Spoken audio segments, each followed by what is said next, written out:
Good evening, Dean, classmates. Tonight, I will be reporting on unjust enrichment. The fundamental doctrine of unjust enrichment is the transfer of value without just cause or consideration. The elements of this doctrine are enrichment on the part of the defendant, impoverishment on the part of the plaintiff, and lack of cause. The main objective is to prevent one to enrich himself at the expense of another. It is commonly accepted that this doctrine simply means that a person shall not be allowed to profit or enrich himself inequitably at another's expense. Article 22 of the Civil Code of the Philippines enshrined the concept of unjust enrichment.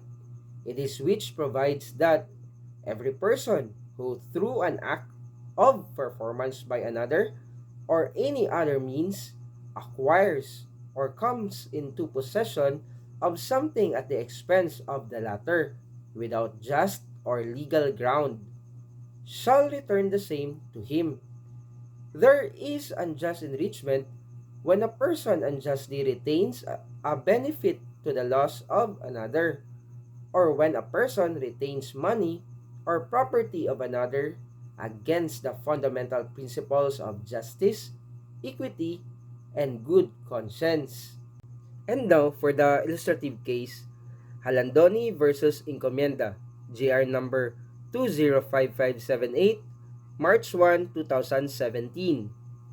For the facts of the case, Incomenda narrated that she met petitioner Georgia Osmeña Halandoni in Cebu on October 24, 1985, when the former was purchasing a condominium unit and the latter was the real estate broker. Thereafter, Incomenda and Halandoni became close friends. On March 2, 1997, Halandoni called Incomenda to ask if she could borrow money for the search and rescue of her children in Manila who were allegedly taken by their father, Luis Halandoni. Incomenda went to Halandoni's house and handed 100,000 pesos in a sealed envelope to the latter's security guard. While in Manila, Halandoni again borrowed money for the following errands. On April 1, 1997, Halandoni borrowed 1 million peso from Incomenda and promised that she would pay the same when the money in the bank matured.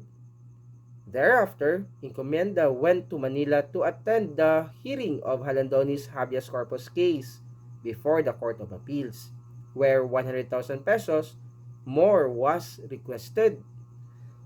On May 26, 1997, now crying Halandoni asked if Incomenda could lend her additional 900,000 pesos.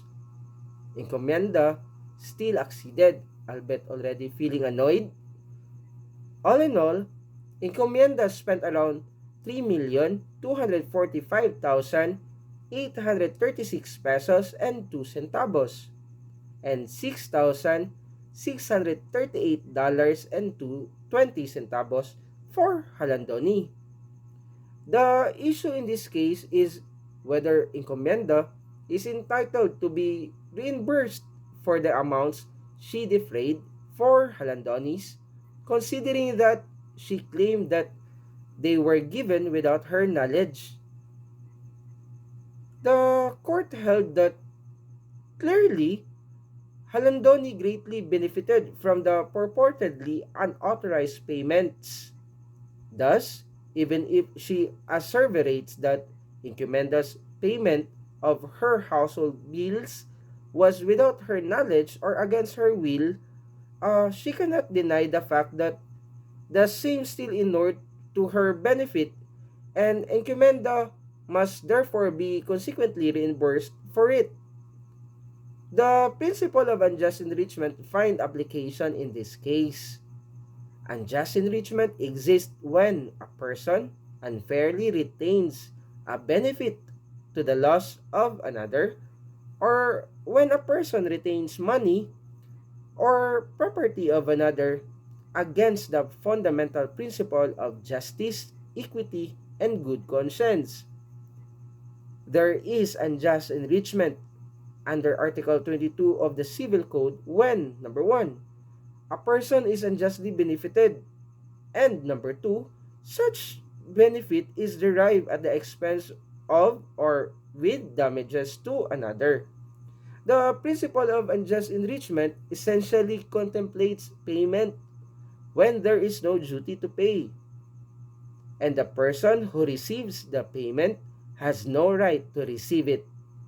The Court of Appeals is then correct when it ruled that allowing Halandoni to keep the amounts received from Incomenda will certainly cause an unjust enrichment on Halandoni's part and to Incomenda's damage and prejudice. The doctrine of unjust enrichment finds its application in one of the civil law questions of the last 2019 bar examinations. The question is this: Miss Yu, a usufructuary of a piece of land owned by Mr. L, during the existence of the usufruct, introduced various useful improvements on the land. Upon the termination of the usufruct, Mr. L requested Miss Yu to remove the improvements made thereon. Miss Yu refused, demanding instead that Mr. L reimbursed her of the value of the same.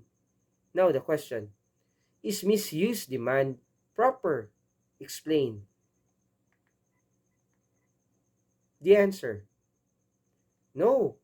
Under the Civil Code, there is no right granted to the usufructuary to demand reimbursement for any improvements made, nor is there any obligation on the landowner or the landowner to reimburse for any improvements made by the usufructuary.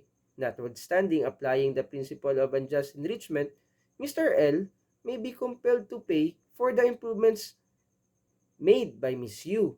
Miss Yu have to remove them at her expense. In the case at bar, Miss Yu do not have the right to demand reimbursement. Neither does Mr. L have the obligation to pay for the improvements unless he chooses to appropriate it. Thus, Miss Yu's demand is not proper.